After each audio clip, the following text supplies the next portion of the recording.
Hello friend, welcome back to my YouTube channel financial tips. Financial tips में आप सभी का बहुत बहुत स्वागत है।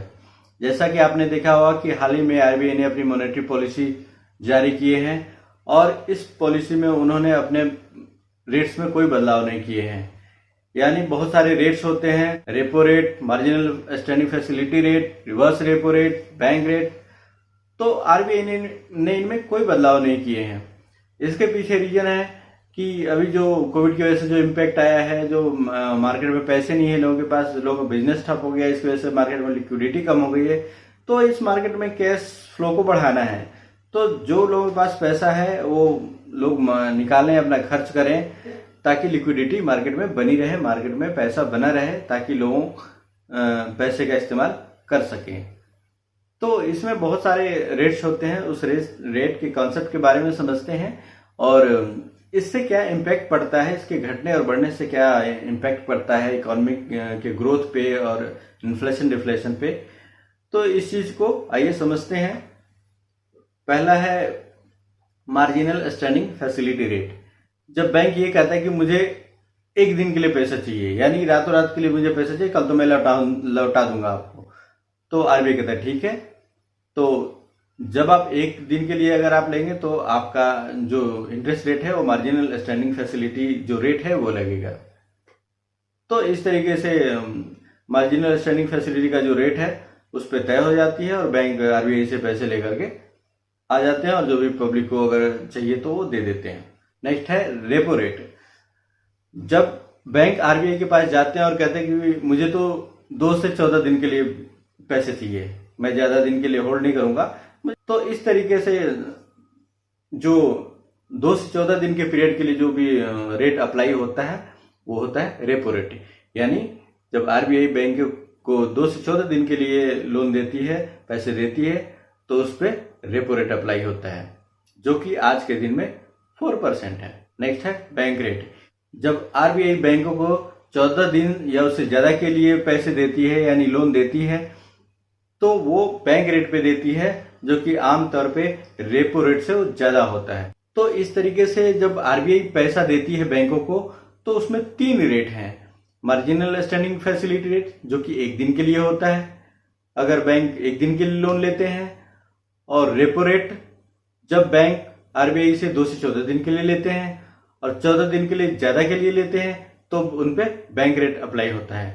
आमतौर पर जो मेन रेट है वो रेपो रेट है, क्योंकि एक दिन के लिए तो बैंक कम ही लेते हैं, आमतौर पर 2 से 14 दिन के लिए बैंक ज्यादा लोन लेते हैं। जो रेपो रेट है ये ज्यादा यूज होता है, तो रेपो रेट पे ज्यादा लोगों का कंसंट्रेशन रहता है और रेपो रेट के बेस पर ही बाकी जो रेट्स होते हैं वो डिसाइड होते हैं। जैसे अब क्या है कि बैंकों के पास भी कुछ कभी कभी सरप्लस मनी बच जाते हैं, तो बैंक सोचते हैं यार मेरे पास रह के क्या करेगा, तो इससे बेटर है कि आरबीआई ले ले, आरबीआई के पास सुरक्षित भी रहेगा और उस पर इंटरेस्ट भी मिलेगा।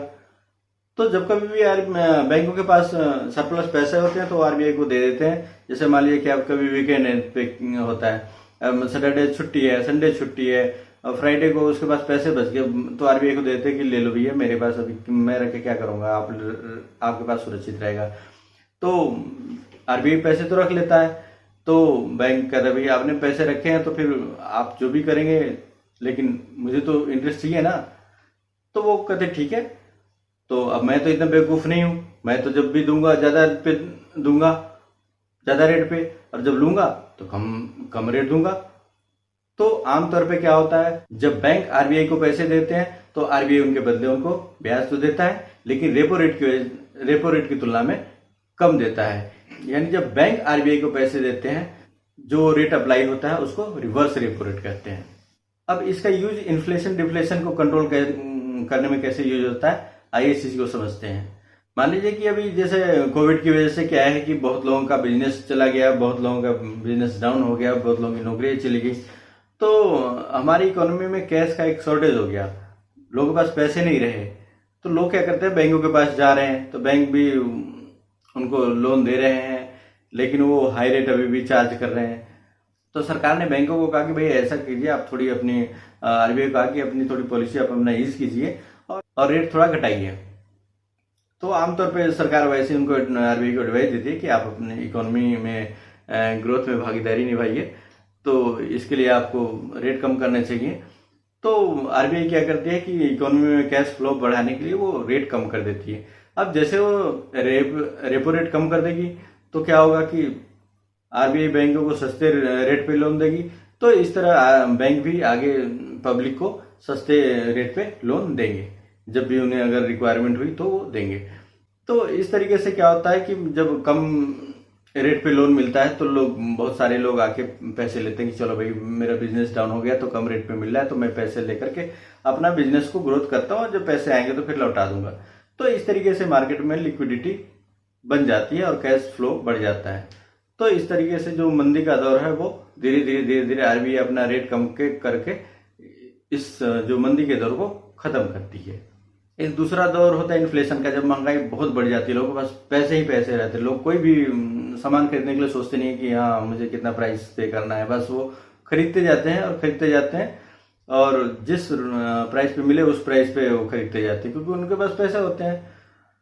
तो फिर सरकार आरबीआई को एडवाइस करती है कि ऐसे इन्फ्लेशन बढ़ गया जी, तो आप थोड़ा उसको टाइट कीजिए अपने कैश फ्लो को।